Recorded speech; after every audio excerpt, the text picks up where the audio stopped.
Merry meet Annie here. And right after a meditation on what is stable and dependable yesterday, today a meditation on releasing expectations, including expectations of stability and dependability. That's the way of nature. All these simultaneous holdings of wisdom that seem contrary one to the other. The earliest note I have for this day's meditations is a simple one. It is, Annie, it isn't necessarily going to be what you think it will be. It isn't necessarily going to be what you think it will be. And the thing is, that's a killer for me. I'm a creature of expectation. I plot and plan and I make things happen. I predict and I flowchart and I see that it is done. I need to know. So when it comes to this meditation each year, I declare and hear it in my whiny voice, if you will, oh man, not this meditation again. There is a spiritual practice that aligns to the mundane one of releasing expectation. That practice is called Shoshin, or beginner's mind. It's a simple practice to envision, but as with most things Zen, it's only surface level simple.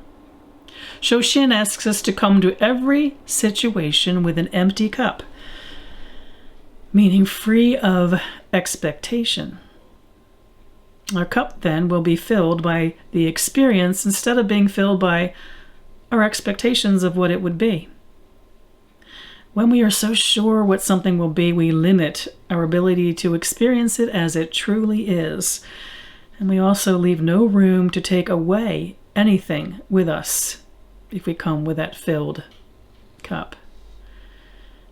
I have a note for this day's meditations that came from a book on Zen meditations. I no longer have the book and I've forgotten the name of it, but I do remember it was in a book. I remember that it had balanced stones on the cover, but that describes so many books on Zen practices. And the note that I captured from that unknown book. If we come with a full cup, knowing what to expect, we declare the experience like others we've experienced. If we come with an empty cup, we fill our cup with the true essence of the experience. Arriving with an empty cup, we will experience no experience as another. We will appreciate the small and large differences and possibilities, with each experience being unique. This concept of coming with an empty cup intrigued me from the first time I studied it in a meditation group. Well, no doubt, because I'm the kind whose tendency is to come with a full cup, a very full cup. I'm not sure how much of the philosophy and practice clicked with me until sometime after Samhain, about 20 years ago. It was a particularly silent season of water for me. I was between jobs and relationships. My best friend had passed away. My coven had disbanded for sad and also beautiful reasons, and several of my best buds had moved away.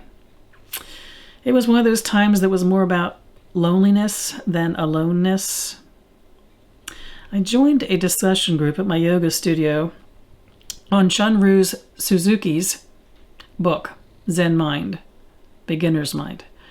Now, it wasn't a new book even then. It had published in the early 70s, if I remember right. But it had been an important book for several in our class, so it became our book club discussion. I think it was my introduction to Shunryu Suzuki, and I still remain grateful for that. Following are some quotes from him on the practice of Shoshin. Treat every moment as our last. It is not preparation for something else. If your mind is empty, it is always ready for anything. It is open to everything. In the beginner's mind, there are many possibilities, but in the expert's mind, there are few. Sound too Zen for you? It comes down to something that we all used to be good at, but we've mostly lost connection with. It's a matter of being childlike again and being curious. And there was a time when we didn't need to have a projected outcome in order to thrive. This is a consideration of the season of Samhain because of its wonderful time out of time vibe. Samhain is the season of being in the moment. It's not about plotting and planning our way through the upcoming seasons. It's about being still and experiencing. We've released thinking in reverse as we have made our various offerings of the season, and we do well to release forward thinking also. For just a bit, let's give ourselves the gift of the beginner's mind. It's all wrapped up in the package and waiting for us, and if we're practicing Shoshin, we don't hold the package while guessing what might be inside. We tear off that wrapping with a child's enthusiasm, willing to be surprised. I'll try to focus a bit more on Shoshin for a while, and I'm not going to lie. I'll drift back into my tendencies to want to plan and predict, even though I will yet again experience the joy and freedom that is the result of rejecting that mindset and releasing myself from expectations. Well, who knows? Maybe this time I'll hang on to my beginner's mind for a bit longer.